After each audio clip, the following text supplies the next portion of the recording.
கரீபிய நாடுகள் தொடர்ந்து வன்முறை குழுக்களினாலும் பசி மற்றும் அரசியல் ஸ்திரமின்மையால் பாதிக்கப்பட்டு வருவதால் ஹைட்டியர்களுக்கான மனிதாபிமான தேவைகளை பூர்த்தி செய்யவும் அதற்கான உடனடி திட்டத்தை உருவாக்கவும் உலக தலைவர்கள் ஒன்றிணைய வேண்டும் என கெனடிய பிரதமர் ஜஸ்டின் ட்ரூடோ வலியுறுத்தினார்.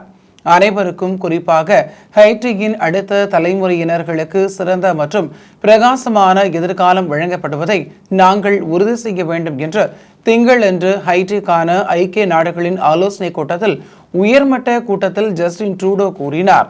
ட்ரூடோவுக்கும் ஹைட்டியின் தற்காலிக பிரதமர் கேரி கோனிலுக்கும் இடையிலான இந்த சந்திப்பின் பின்னர் ட்ரூடோ இந்த உரையை நிகழ்த்தினார்.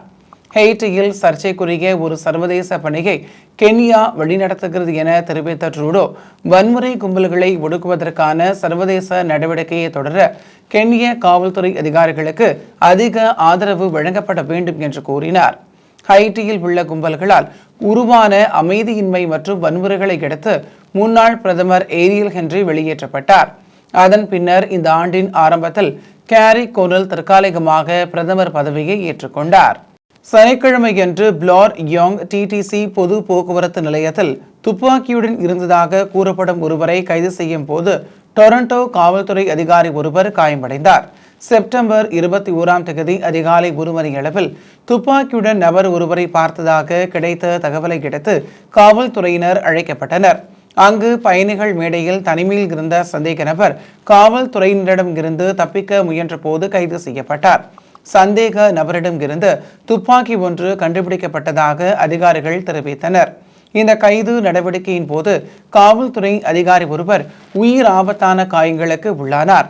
கைது செய்யப்பட்ட டொரண்டோவை சேர்ந்த 30 வயது ஷாக்கல் மில்லர் தடை செய்யப்பட்ட அனுமதி இல்லாத துப்பாக்கியை வைத்திருந்தது, உயிராபத்தான ஆயுதம் வைத்திருந்தது மற்றும் காவல்துறை அதிகாரி ஒருவரை தாக்கியது, அவரை காயப்படுத்தியது போன்ற குற்றச்சாட்டுகளை எதிர்கொள்கிறார்.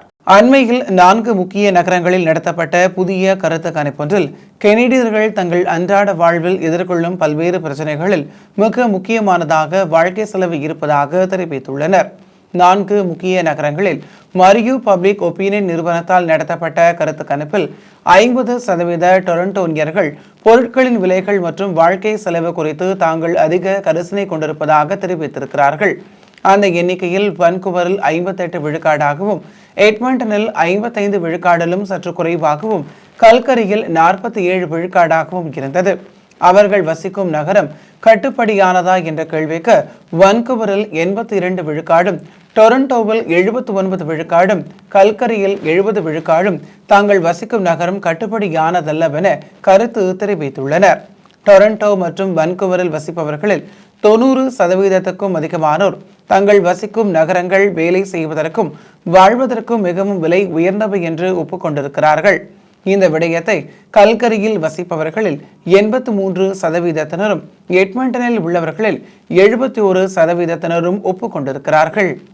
டொரண்டோ கல்வி சபையால் அண்மையில் ஏற்பாடு செய்யப்பட்டிருந்த பாடசாலை சுற்றுப்பயணத்தில் சில மாணவர்கள் பாலஸ்தீன ஆதரவு கோஷங்கள் எழுப்பிய விடயம் தொடர்பாக டொரண்டோ கல்வி சபை விசாரணைகளை மேற்கொள்ள வேண்டும் என ஒன்டாரியோ மாகாண முதல்வர் டக்ஃபோர்ட் வேண்டுகோள் விடுத்துள்ளார்.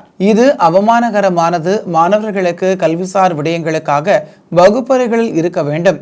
அதை விடுத்து டொரண்டோ கல்வி சபையும் ஆசிரியர்களும் அவர்களை ஒரு பலஸ்தீன ஆதரவு பேரணிக்குள் கொண்டு செல்ல நினைப்பது அபத்தமானது என டக்ஃபோர்ட் ஊடக சந்திப்பொன்றில் தெரிவித்திருக்கிறார். கிரேசி நேரோஸ் பகுதியில் வசிக்கும் முதல் குடியினர் எதிர்கொள்ளும் வாழ்வியல் சிரமங்கள் குறித்து அறிந்து கொள்ளும் வகையில் ஏற்பாடு செய்யப்பட்ட இந்த பாடசாலை மாணவர்களின் சுற்றுப்பயணத்தில் சில மாணவர்கள் முதல் குடியினரதும் பலஸ்தீனியர்களிலும் நிலங்கள் ஆக்கிரமிக்கப்படுவது குற்றம் என கோஷமிட்டனர்.